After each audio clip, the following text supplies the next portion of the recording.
কোমল পানীয় বা soft drinks পছন্দ করে না বা পান করে না এমন মানুষ আজকের দিনে খুঁজে পাওয়া দুষ্কর। প্রচণ্ড গরমে স্বস্তি পেতে কিংবা কোনো অনুষ্ঠানে বাড়িতে আতিথেয়তার অন্যতম আনুষঙ্গিক হচ্ছে কোমল পানীয়। এই যে কোনো অবস্থায় গলা ভেজাতে পছন্দের কোমল পানীয়টি আমরা কিনে নিচ্ছি, আমরা কি জানি এই কোমল পানীয়ের ব্যবসা আসলে শুরু হলো কিভাবে? চলুন আজ জানার চেষ্টা করি কিভাবে এই কোমল পানীয়ের ব্যবসার উৎপত্তি। শুরুতেই সংক্ষেপে জেনে নেওয়া যাক কোমল পানীয় আসলে কি। আমরা সকলেই জানি কোমল পানীয় বা সফট ড্রিঙ্কস হচ্ছে এক ধরনের তরল পানীয়। এগুলো সাধারণত এক ধরনের কার্বোনেটেড বেভারেজ, অর্থাৎ আমরা যা পান করি তা কার্বন সমৃদ্ধ পানির দ্রবীভূত রূপ।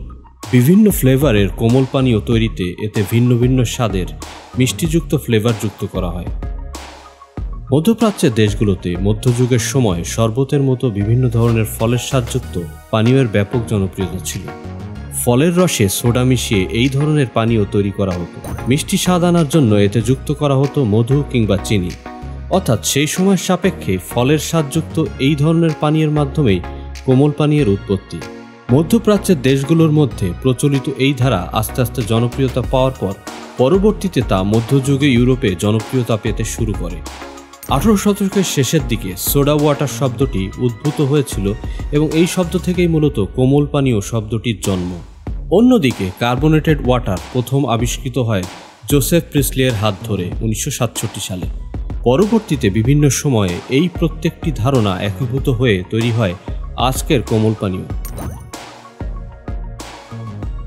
1700 শতকে মধ্যপ্রাচ্যের পর ইউরোপের দেশগুলোতে প্রথম কোমল পানীয়ের বাজারজাতকরণ লক্ষ্য করা যায়।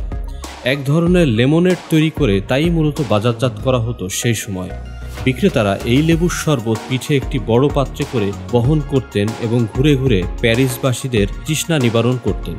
তৃষ্ণা মেটানোর এই চাহিদা থেকেই এই ব্যবসার প্রসার ঘটতে থাকে। 1809 সালে আমেরিকায় প্রথম সোডা ওয়াটার খাওয়ার প্রচলন শুরু হয়। সোডা ওয়াটারে থাকা পানি এবং সোডিয়াম বাইকার্বনেটেড অ্যাসিডের সাথে বিক্রিয়ার মাধ্যমে প্রথম গ্যাস বাবল তৈরি করা হয়। পরবর্তীতে এই টেকনিক কোমল পানীয় উৎপাদনে ব্যবহার করা হয়। এভাবেই এই ব্যবসা এগিয়ে যেতে থাকে সময়ের সাথে।